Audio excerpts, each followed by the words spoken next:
Hi, Jamie. Hi, Molly. I just realized I don't really have to say welcome, everyone, because it's just us. So, hello to you. And I'm really grateful for this do-over opportunity. We had such a nice conversation the other day on the Wholeness Hangout. And for people who are listening for the first time and don't already know you, I want to say something about why I want to do this with you. The immediate pretext, of course, is you have a new book out, The Little Book of Results, which is terrific, and I highly recommend it to folks. But the deeper reason, because I don't generally just have people on to pimp their books, the deeper reason is that I've been following you for maybe 4 or 5 years, and in listening to and watching some of your work training coaches and workshops, I was struck by your commitment to the person in front of you. There's a care and commitment to that being that I saw even in your very earliest work. And I say even because sometimes that looks to me like something that comes later in people's experience in the inside out understanding, or what you call the principles of clarity or results. And I was really touched by that. And that, more than the content of what you do, gave you credibility for me. That made you somebody to pay attention to. And then when clarity came out, I thought, well, this is really interesting, because the strength I saw in clarity was the ability to point to the principles behind how the mind works, behind how human beings experience their lives, and how understanding that can help us be happier, more effective, more whatever. And you brought in a strain of, well, for lack of a better word, I'll say model making.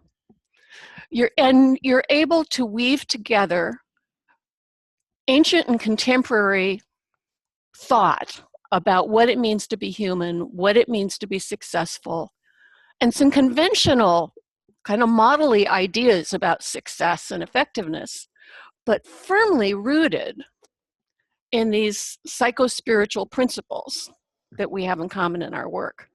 And that's a more long-winded explanation than I wanted to give, but I think what I said the other day was, I also follow you on Twitter, and I love seeing who you follow and what you're reading.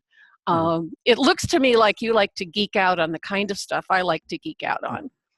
But in geeking out over meaning making and sense making and philosophy and science, you always connect it to or find the common thread with these fundamental principles. And I often find that people are either on the geek out side or the principles side, and it's fun to find somebody who likes to play with the interconnections. So that's my story of why you're here. Well, and it's really cool to hear that, Molly, because a couple of things I heard in what you said. First of all, right back at when you started your kind introduction, the thing you said about caring, it looks to me like that's fundamental to everything I do. Like that looks to me like where the kind of where the power is, like that care and love, that is what's behind all the work. And when someone as a coach is being effective, that's one of the things that's the power source behind that. So that looks absolutely fundamental to me. But the thing you were saying about models and geeking out, since long before I understood anything about the principles, I used to be a computer operator and a computer programmer back in the 1980s. So early days, 80s, 90s, then I got into project management. But when I was a computer programmer, there was this really interesting thing, which was frustrating to my bosses often, but I before I could do much of anything, I had to really understand what was going on. So I'd be asking lots of questions, and I'd have to get much further under the hood than many of my contemporaries, doing stuff that seemed irrelevant, just trying to add it up in my head before I could move forward. But then once I understood it, I could really make progress. And so I found over the years, it was the same when I was exploring NLP and hypnosis. It was the same when I first started learning the principles. It was like, until I understand it, I can't, and until it makes sense to me, like real sense, Mm-hmm. I can't really say anything about it to anyone else. So there's a certain you use the phrase geeking out. Yeah, like I kind of have to geek out and find answers to my questions and make sure, like, I can't just take it on faith. I can't just say, oh, well, so and so says it's like this, so it's got to hang together for me. And so that's really had me go on a journey of, I hear these things like everyone has innate well-being. I'm like, really? Let's find out about that.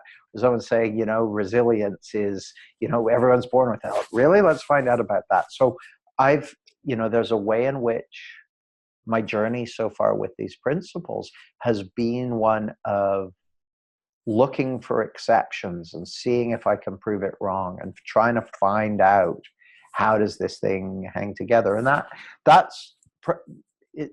In the first instance, that's just for my own kind of satisfaction or kind of so I have credibility with myself around that. So that was the second thing that came up, that just this journey to understand is that's a meaningful one to me. And then the third thing that kind of when you were saying about model making and stuff, and combining the old and the new, I don't know if you know the story, but back in the late 90s, I was given a copy of Sydney Banks's book, The Missing Link. Right. And I read quickly through it. Like my habit is to polarity respond. I go to the opposite of what people say. So there was, I think someone had written in the preface to it or something like that, said, no one will be able to read this book and not be impacted. I was like, we'll see about that. This one can. But I kind of dismissed that book. Now that book is now one of my favorite books, but at the time it just didn't land with me. And you could say, well, maybe I just wasn't ready for it. And that's quite possible. But when I wrote Clarity, part of my purpose in writing it was to answer the question, what's the book I wish someone had handed me back in 1999 that I would have been able to hear? So one of my kind of guiding lights for teaching and sharing this understanding and for writing and for everything I do is, how can I make it easy for people to look in the direction I'm pointing? How can I make it easy for them? Instead of putting up barriers to them looking in this direction, how can I make it easy for them to look in this direction? And so that's what I endeavor to do with Clarity, and that's what I endeavor to do with Results, and that's what I've endeavored to do with my latest book, The Little Book of Results, is to make it as easy and as practical as possible for people to look in the direction I'm pointing. Because my take on it, Molly, is if these be principles, if this really is what's behind high performance and well-being and love and connection and all of this, then it's got to be practical. It's got to be, as useful for a firefighter running into a burning building or a hockey player being put on the ice in the closing minutes of the game. It's got to be as relevant there as it is for someone meditating in a temple or watching a sunset. Mm-hmm. It's right across the board. It's universal. Right. So I tend to read things from that point of view too. a little bit of a contrarian. And even this Uh-oh. book, Yeah, right. I can you see what's know, coming. yeah. So one of the first stakes you put in the ground is that human beings are built for reality, optimized for results, evolved to survive, transform, and thrive. And as I read that, I thought, okay, big boy. Okay, Buster. Yeah, what is reality? Yeah, what And even is reality? yeah, Yeah. Well, I can tell you what I mean by that statement and how I think of reality in the context of the statement that we're built for reality and optimized for results. And I've got several lenses on it, you could say. And the first lens is an evolutionary one, like the fact that we're uh, even able to have this conversation or that anyone's able to listen to it is a function of the fact that we've evolved from hundreds of thousands of generations of people or beings, let's say, because this doesn't just start from when we were humans. It goes all the way back through our evolutionary ancestry. The fact that we're even alive means we come from a long line of people who managed to survive until breeding age, attract a mate, have sex at least once, and give rise to a progeny who then went on to do the same thing. And that's happened over and over again, hundreds of thousands of times, over hundreds of thousands of years. And to me, it's kind of obvious and simultaneously shocking to me, if I think about it, that all 7 billion of us on this planet have come from this long and unbroken line of ancestry. It's like, wow, isn't that amazing? And what that means is we've been involved in the longest product development life cycle in history, and we are the leading edge of that, and we've evolved for life on this planet. So we're quite literally built, adapted, evolved for the reality of life on an earth and in a universe that works exactly and precisely the way that this universe does. That mm-hmm. this is the world we're built for. We're not built to, we haven't evolved for Mars. Someone else might have, but we've Mm-hmm. evolved for life on Earth. That's where we've evolved for. So that's my first meaning of built for reality, is the evolutionary frame. But there's a second way in which we're built for reality, which is the world that we've evolved for. For instance, the world we've evolved for, the Earth we've evolved for, has always been an Earth that went around the sun. Like, that's the way it has always worked. And so for much of human history, we believed that it worked some other way, but actually the world we've evolved for is one where the Earth goes around the sun. Same with something like uh, the cause of infection, which we now know to be bacteria. It's germs.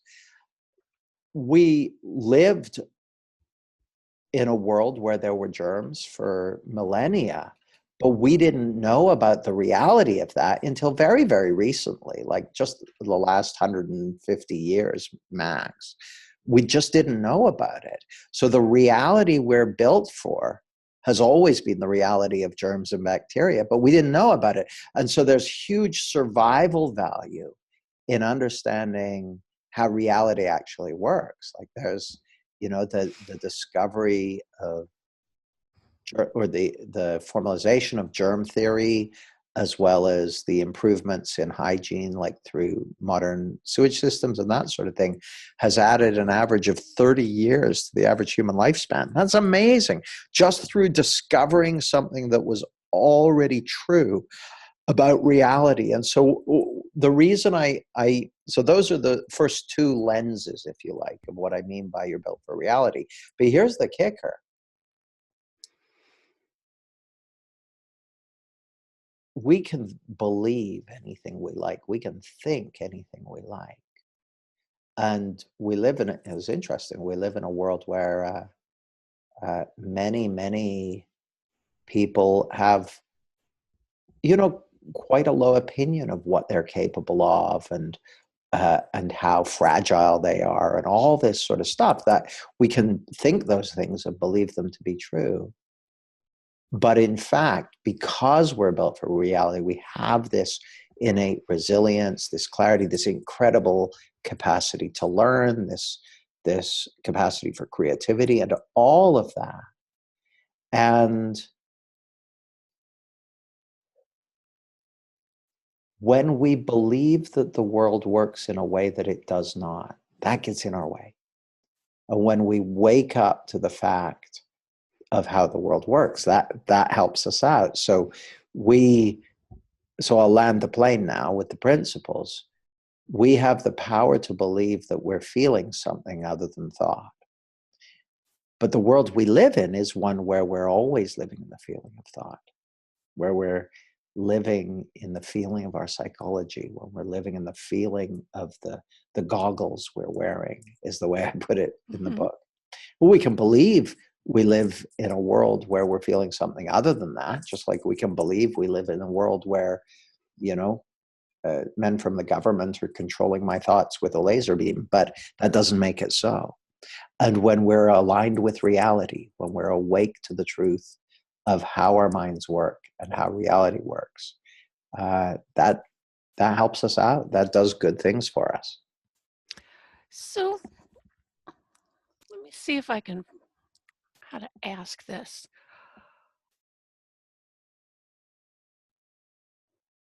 And I guess I'm wondering if this is the right place for people who may be new to what we're talking about to ask this question. But so I'll build it up. Where I'm going is, if thought and feeling aren't telling us about the world out here, or even about, you know, how Molly's doing, how Jamie's doing, if they're not telling us that reliably, how do we ever align with reality? Well, what a great question. And it looks to me like our feelings are perfectly reliable. They are incredibly reliable. They are so precise and accurate that we can rely on them 100% to tell them about to tell us about what they're telling us about. So the way I see it anyway, Molly, is our feelings. So just to backtrack a little bit, a bit of the way that our perceptual systems work is, it seems to us, it genuinely seems to us as though we're looking out through our eyes at a world out there, like we're looking out through little windows in our heads, out of the world out there. But that's not actually how our perceptions work. Our brains are contained in a sealed, darkened container called our skulls. There are no windows in the skull. It's a sealed room, you could say. But there are data feeds into the brain from our senses. And then based on that data, our minds go, what must be out there? What's my best guess at what's out there? And we create a perceptual reality.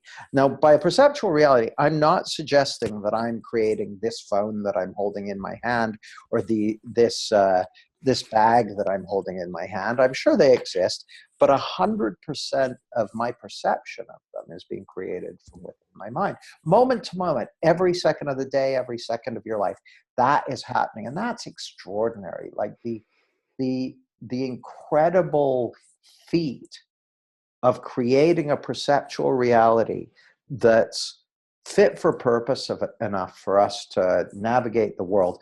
That's an extraordinary accomplishment. It's absolutely amazing.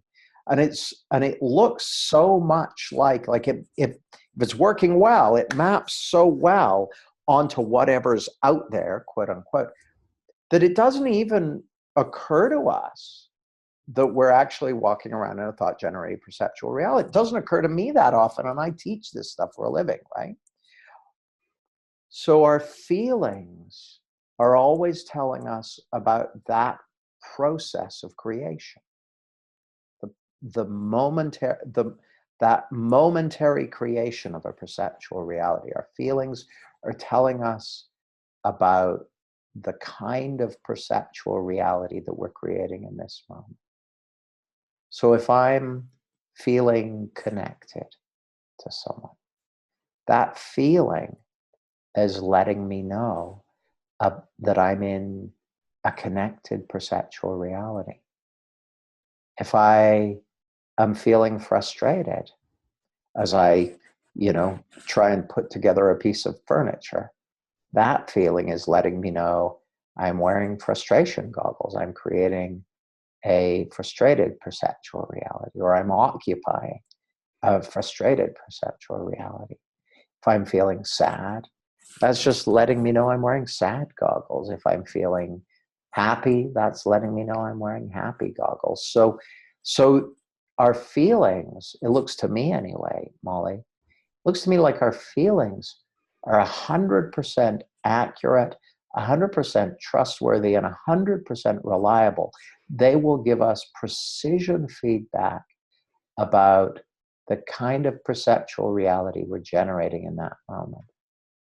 So that's not an issue or a problem. That's actually a really good thing. That's super, super valuable. The issue is we have a completely natural tendency to assign our feelings to the contents of our perceptual reality. So my feelings are telling me about the goggles I'm wearing, but I look through those goggles and I see a horse or a car or a piece of work or a talk, and I believe the feelings are telling me about the thing I'm looking at rather than where I'm looking from. Our feelings are always telling us about where we're looking from, but we have the tendency to attribute them to what we're looking at. And how does understanding that? I'm still kind of grappling with this. Experientially, I know that this helps me align with reality. At least that's my story. But I'm wondering, so what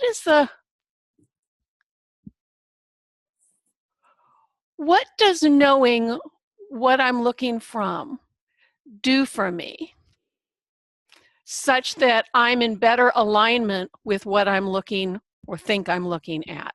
Does that question make sense? Yeah. So here's how it looks to me, Molly. When we know that our feelings are giving us information about the goggles we're wearing, the perceptual goggles we're wearing, and not what we're looking at, it does two things in my experience. The first thing is and when I say no, when we understand, when we know it at an embodied sense, when we know it insightfully, like in the moment, like I'm telling you this stuff, right?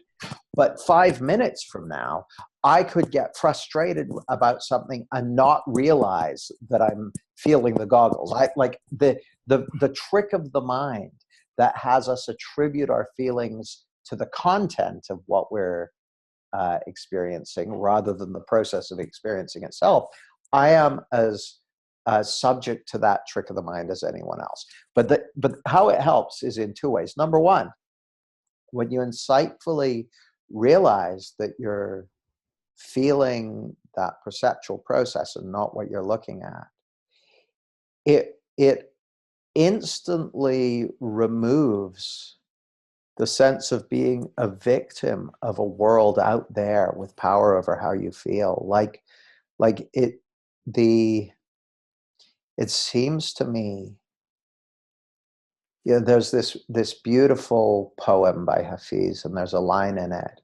He says, your separation from God, from love, is the hardest work in this world. And it looks to me like we're never separate from life. We're never separate from love, from God, from the oneness of being. But we have the ability to believe we are. And we have the ability to believe that we're separate when we go outside in, when we believe we're feeling something other than thought. And the moment we believe that, then we've got a to-do list of, you know, as soon as I believe I'm at the mercy of something out there in the future, or out there in the past, or out there in other people, then it becomes very, very important to get it, or it seems very important to get control over whatever that thing is, or to protect myself from it, or whatever. And so that creates an overhead, that creates a whole bunch of wear and tear. So the first thing knowing this does, like knowing it insightfully in the moment does, is it heals that separation. So that's what it can do for someone real time in the moment, is bring you home to who you really are. So that's the first thing, and in a way that's everything. But the cool thing is, once that's happened a few times, as you start to kind of notice that happening, that it makes, in my experience, makes you less like, I don't know if I want to say less likely to get tricked, because I don't seem any less likely to get tricked, but somehow less concerned when you do get tricked or something. It's kind of hard to put the words on it, but it's like you start to get a feel for it. Like it makes you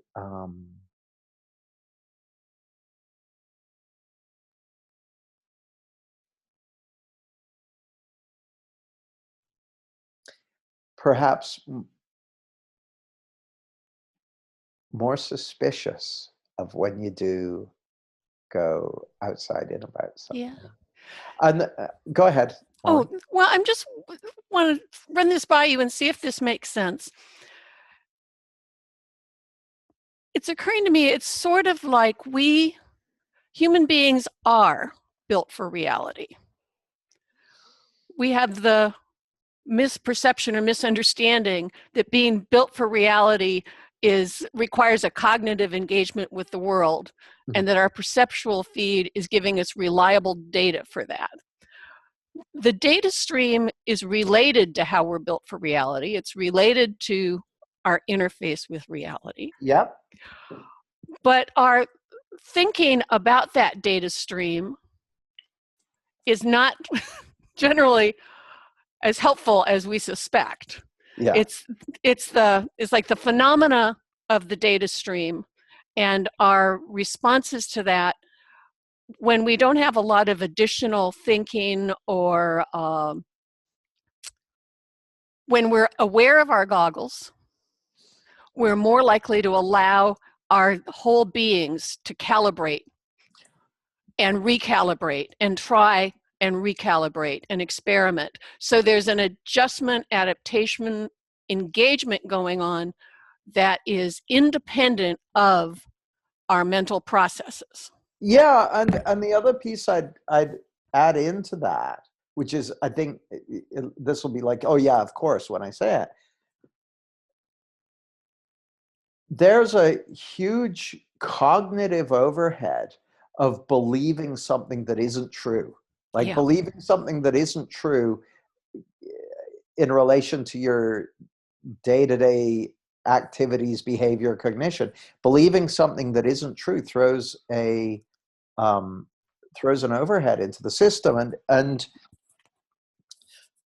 it's totally natural. Anytime we don't understand how an aspect of life works, we tend to make up more complex models to try and explain it. Yeah. Like just by definition, when we don't know what causes something, we'll tend to confuse correlation with causation and make up excessively complicated models to deal with it. Thunder gods. Yeah, right? So there's anytime you get closer to reality, it has a simplifying process, effect. It simplifies things. And so it gives you less on your mind. So here's an example. I've been coaching people one way or another for 20 years. But over the last 10 years, my coaching has become so much simpler. because people don't look the challenges people have and the struggles they have and the impediments to achieving their goals and how to clear that up and that sort of thing just looks a lot simpler to me. And so that process of simplification is a result of uh, getting a better understanding of how the mind works, getting closer to reality. And so I think that's true. You know, if we think of anything we do, whether it's learning a musical instrument or learning to drive a car, once you know how to do it, once you understand how the system works, it's always simpler than it was before you understand it. It just looks baffling. It's like, geez, how is that even possible? Once you understand it, it's much simpler. Yeah. You know, driving a car is an example that really works for me because I'm a person who did not have any driving experience before I showed up at 14 in driver's ed. And turning left, or right for that matter, but left was the most complicated. Turn signal, oncoming traffic, possible side traffic, slowing down, maybe a clutch involved, rear view mirror. I mean, holy crap, there's a lot of stuff to pay attention to, and it was just puzzling. And then going straight was no piece of cake. Because in a car, where is the center line relative to your car? It's not right in front of you. And I remember puzzling over how to find the center line. And I'm weird, maybe. Actually trying to cognitively suss out how to orient myself so that the car would be in the right lane and the right distance from the center line and the side. And I remember the moment I realized that even though I might be able to successfully figure it out for one car in one circumstance, that was taking too many reasons. It wasn't helping me.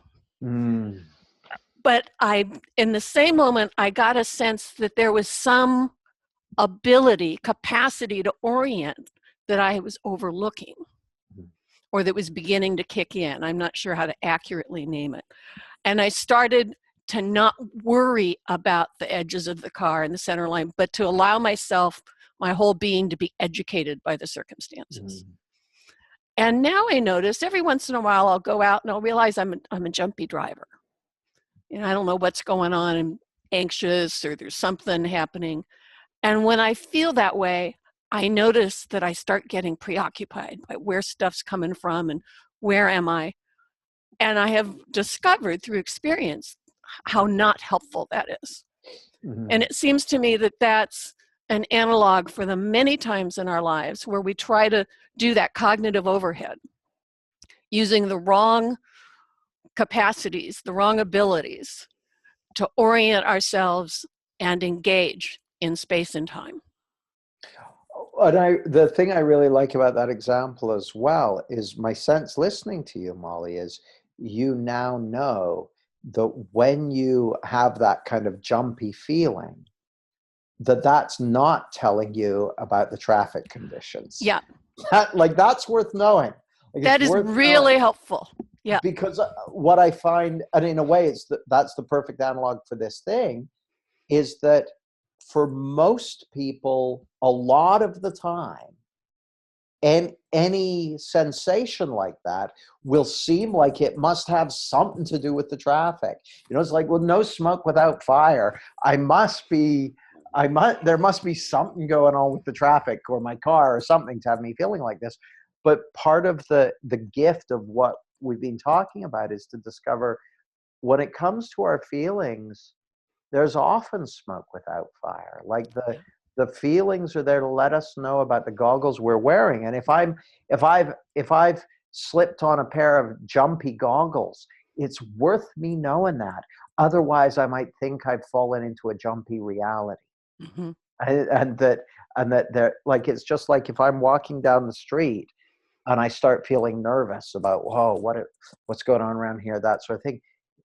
There might be something going on. There might be, But knowing that my feelings are letting me know about the goggles I'm wearing clears up one of the possible sources of confusion. Yeah. This, I'm cognizant that people watching or listening might wonder what the heck this has to do with results. And I think we're getting close. Because if we go down the street believing our jumpy feeling is telling us about the circumstances, or I believe my jumpy feeling driving is telling me about exterior circumstances, I start to overreact, over-respond, or under-respond. Mm-hmm. I engage ineffectively with Mm-hmm. reality. You have a little model in your book that I think you call the clarity productivity quadrant. Mm-hmm. And in it, one of the things you label is contaminated thinking.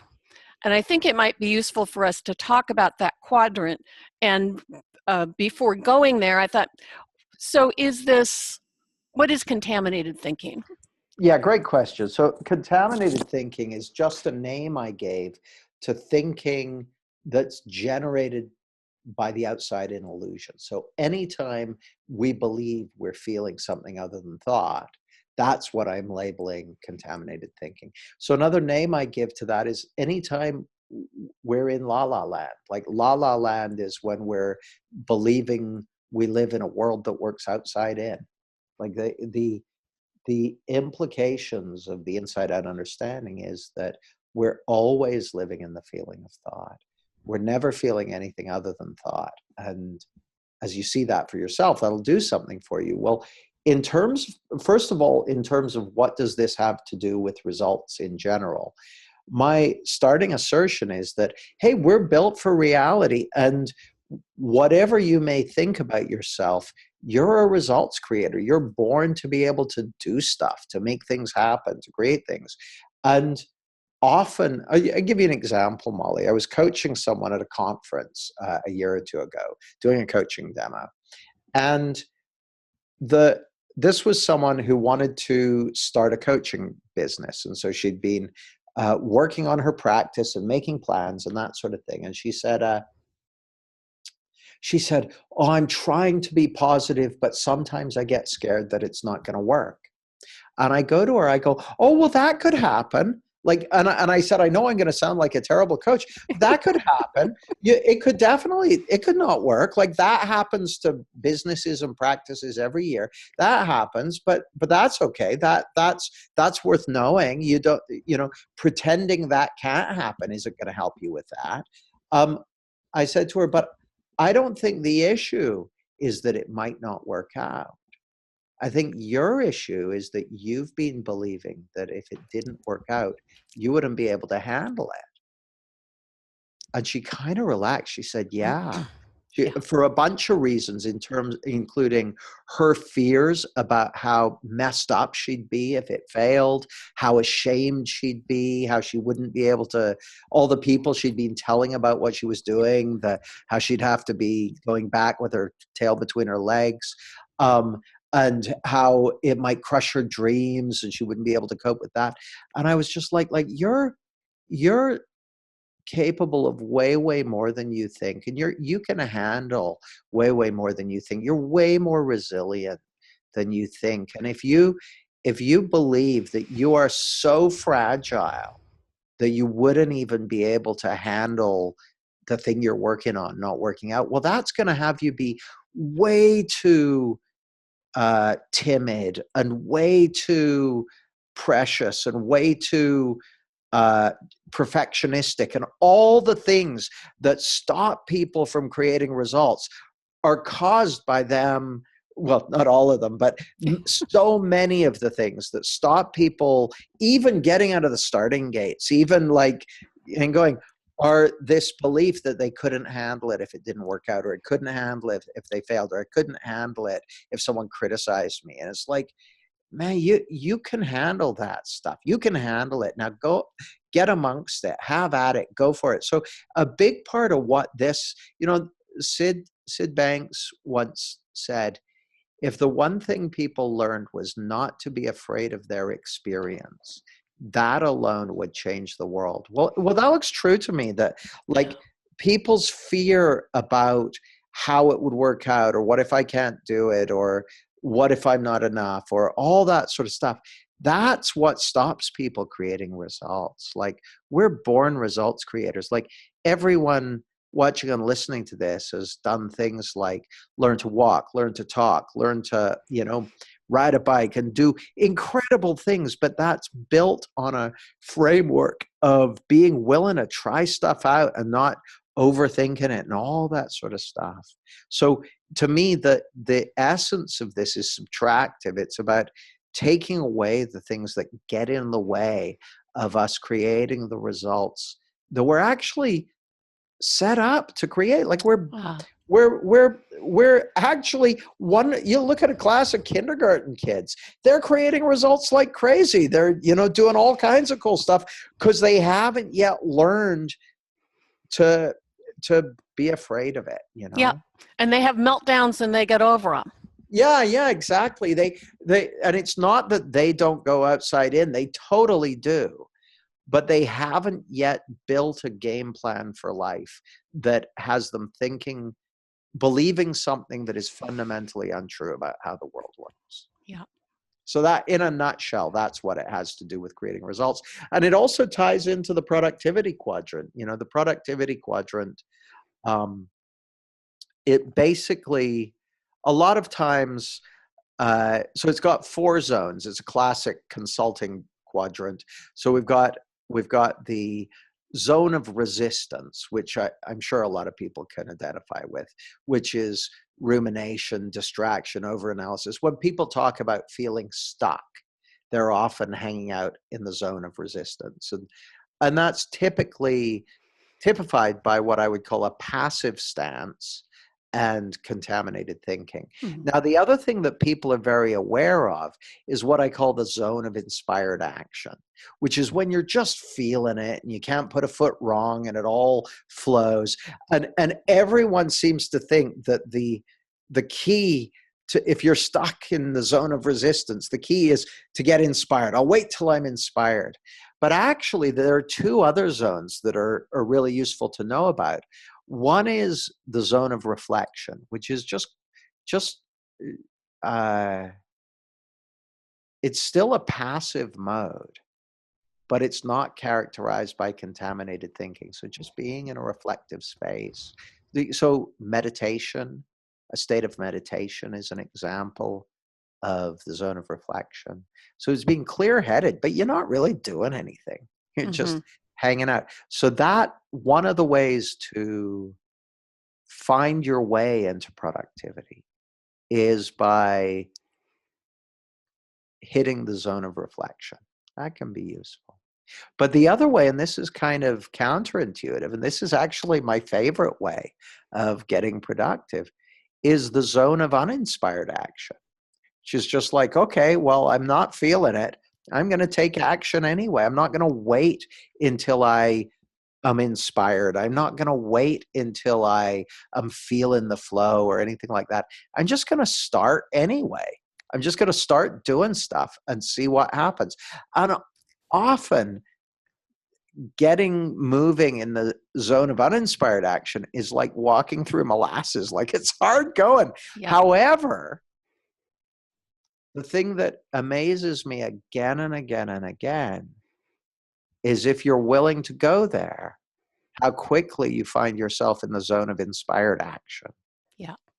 But my experience is the move is almost never from resistance to inspired action. It's always via one of the other 2 zones. And yet almost everyone I speak to who's stuck in resistance is waiting for inspired lightning to strike. And that seems like a long wait to me. Like, you and I remember, Molly, I was once talking to a client about this, and she said, and I bet people will be able to relate to this. She said, so she was working on a book. She said, I got so inspired about this book and I worked all weekend on it and I was really feeling it. And then I woke up Monday morning and I didn't feel inspired at all. And so I thought, well, maybe it's not the right thing to be working on. I said, why would how you feel have anything to do with whether it's the right thing or not. She said, well, I thought if it's the right thing for me to be working on, I would feel inspired every time I thought about it, every time I went to work on it. I'm like, that's not my experience about anything. Like, Not you're even pizza. not even pizza. Well, I maintain high levels of inspiration with relation to pizza by not allowing myself to have any. Um, but the thing that hit me in that moment, we were in England at the time. I said, look, if you the weather in England is notoriously changeable. I said, if you were to say the only time you could work on your book was when it's sunny out, would that be a good move? And she goes, no. I said, why not? She goes, well, I don't want to make working on doing what I want to work on. I don't want to make that dependent on the weather. I said, well, why would you make it dependent on the weather of your thinking? Like, your feelings are just letting you know about the mood you're in. Why would you want to make your productivity dependent on your mood when your mood is totally changeable? Like, it's just going to be whatever thought generated perceptual reality is blowing through in the moment. Why would you want to make your productivity and your work and the stuff that matters most to you, why would you want to make that dependent on your perceptual weather? And she just hadn't seen it like that. She had thought there's some special relationship between how she felt and the work she was thinking about. And I said, look, your feelings don't even know there's such a thing as books. Mm-hmm. Your feelings have no idea about your activities over the next week. They're just letting you know about the goggles you're wearing. There's something here that I'd like to highlight for folks, and that's is the role of insight into understanding what we've been referring to as the principles, the three principles, the principles behind clarity. How do you move from one quadrant to another is how you move from one quadrant to another, or that you move is a function, it seems to me, of insight. When we see insightfully that what keeps us in the difference between resistance and uninspired action is that in resistance, we think our feelings are telling us something about our relationship to what's possible, or our abilities, or the opportunities, or the future. When we understand that that's just isn't necessarily so, uninspired action becomes a meaningful choice, not a suck it up and do it. I mean, you may decide to suck it up and do it, but you do it because it looks like a valid option. Yeah. And at the most basic level, because the models, all the models in the book, they're just descriptive. They're not saying what people should do. The only, if I was being hardcore about it, the only difference between the zone of resistance and the zone of uninspired action is in the zone of uninspired action, the person's doing something. Yeah. That's like the thing you asked about what's the value of knowing this. I loved what you said about it, seeing it insightfully makes uninspired action a valid choice. And knowing it's another thing where once you've been through it a few times, once you're kind of seeing, oh, that is a thing, the validity of the choice means you can just go, oh, I know how this works, suck it up. And it's, so there's a, my sense almost is that once you see that is an option, it is an option to just do it. That's a sign that already you're seeing things more clearly. So yeah. I don't know, it sounds a bit spacey but there's something about as you start to see for yourself that this is how it works, it's almost like when I don't want to do something and I'm thinking about it, I'm like, oh man, I really don't want to do it. I know that the water's not that cold. It looks like it's a freezing cold lake I'm just about to jump into.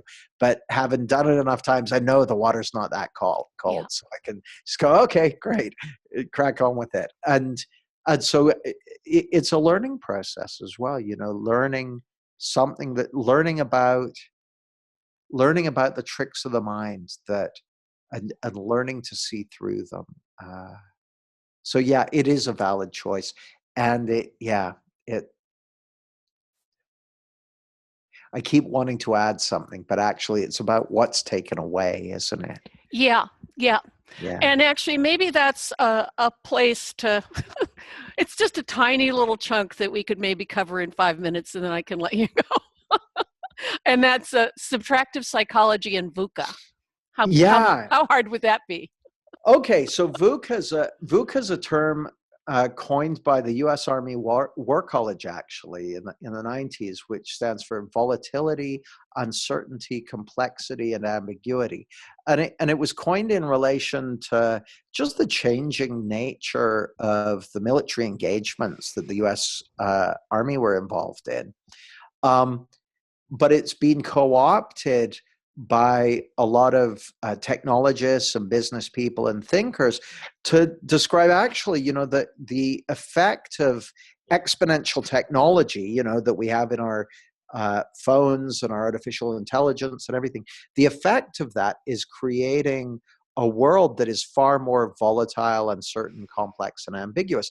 My guess is probably everyone watching and listening to this can relate to that. We all it would be pretty hard not to have seen the increase in volatility, uncertainty, complexity, and ambiguity, whether it's in your own social media feed or whether it's in recent elections around the world or whether it's in the way that, different things are taking off very quickly, the changes in what's possible. I mean, we're right at the beginning of the information revolution. It's all set to become weirder. So VUCA is a that term to just a point to these effects that have been noticed. But it was very interesting. I was reading about the work done by the Institute for the Future, and their view is that insight, so VUCA plus insight, creates what they call positive VUCA, which is volatility resolves to vision, having a vision for how the world could be. Uncertainty resolves to understanding, having an understanding about the forces that are playing out. Complexity resolves to clarity about the way forward, clarity about what matters, all that sort of stuff.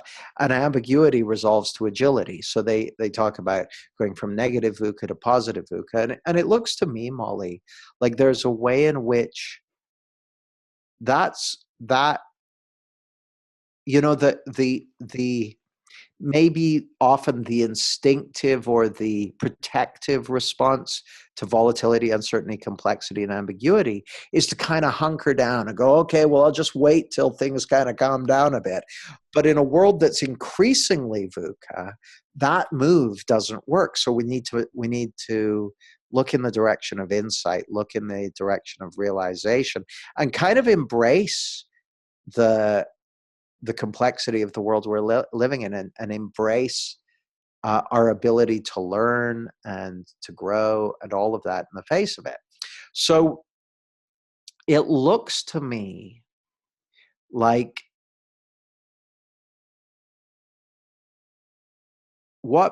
when people are faced with that complexity, they have a tendency to look for additive approaches. And the structure of an additive approach is available on the cover of every magazine in the bookstore. Like Men's Health, it'll be the 7 the 7 keys to 6-pack abs, or the 5 foods you need to eliminate to have bulging biceps, or, you know, 6 points to make you have amazing hair, whatever it might be. On all the women's magazines, it's everything from, you know, we've seen all the, every month, the different 7 tips or that sort of thing. And those lists of additive ideas, the ideas like you plus the top tips equals super you. And Yeah. that's And in very, leadership, you yeah, plus these 5 leadership skills. right. And it's very compelling to the mind. But actually what we find is that understanding is subtractive. It's about, like, no one needs, if what you've got is too much complexity, too much to think about, no one needs another 7 things to think about. Another and what always does the heavy lifting is insight and realization.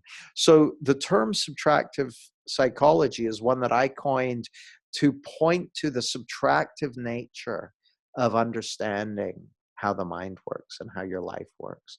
The whole idea of this, but even more importantly, the impact of it, is to take things off your mind, to give you less to think about. And it's kind of interesting, Molly, that was never a concept or that was never a thing that I had a filing cabinet space for in my mind. The idea that you could learn something that takes things off your mind was like, it never occurred to me that that might be a thing, that you could learn something for yourself that will clear your head, that will give you less to think about, that will simplify your life. I never knew that was possible, but as I grew to understand these principles, I saw that is what it's doing. It's a subtractive approach. Now, the interesting thing is, additive approaches are very compelling. Like, we like them. They appeal to our conscious mind. But subtraction is what's effective. And understanding is always subtracting. And this is Embodied huge for understanding. coaching.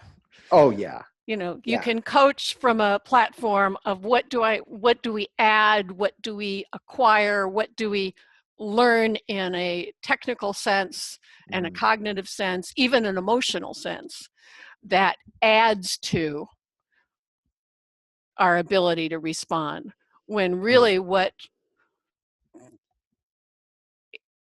if we're built for reality and designed to adapt and learn in an organic and related way with reality, minus the burden of our psychological overhead, then having less on our mind has got to make us better equipped to create results and to respond to whatever actually comes up in the world.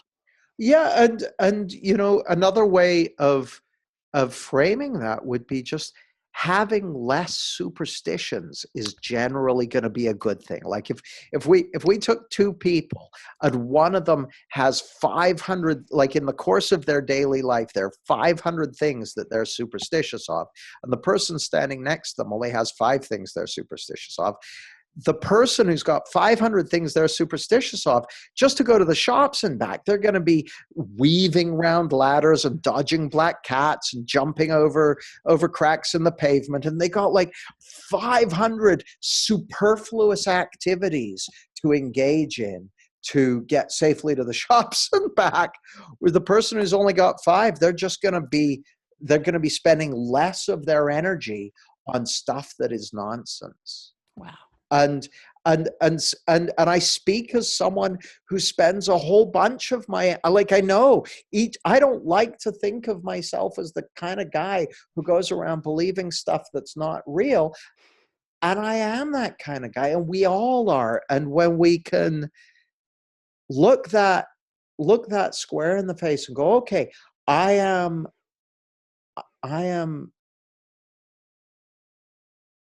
subject to, I'm vulnerable to getting tricked by my own perception, just knowing that right there, there's that wonderful Richard Feynman quote. He said, the first principle is not to fool yourself, and you're the easiest person to fool. Just knowing that's like, okay, I am susceptible to fooling myself. That's useful to know. Like that right there will clear superstitions away. So that, I to love me, that. that's helpful. Great. Well, Jamie, I could do this all day, and I really appreciate you giving me an opportunity and everyone who gets to watch and listen an opportunity to get a glimpse of your book. It's a little book of results, but what'd you say? It's 300 and some pages? I I have it on my Kindle. I would never say something like that. I can't imagine that it's that many pages. But they're It's short pages and spacious pages. The little book of results is only 2/3 the size of the original book results. So it's definitely distilled and condensed. Yeah, it's very valuable. I encourage folks to check it out. And Jamie, if people want to find you beyond the book, where should they go? jamiesmart.com is my website, jamiesmart.com, or I'm in all the usual social places. Just go to jamiesmart.com. So on Twitter, YouTube, Facebook, all that stuff, jamiesmart.com. Great. Is there anything else you'd like to say that we haven't touched on or to button this up? Well, it's the one thing I'd say to everyone is you're capable of more than you think because you are more than you think. Even if you're taking that into account, you're still more than that. And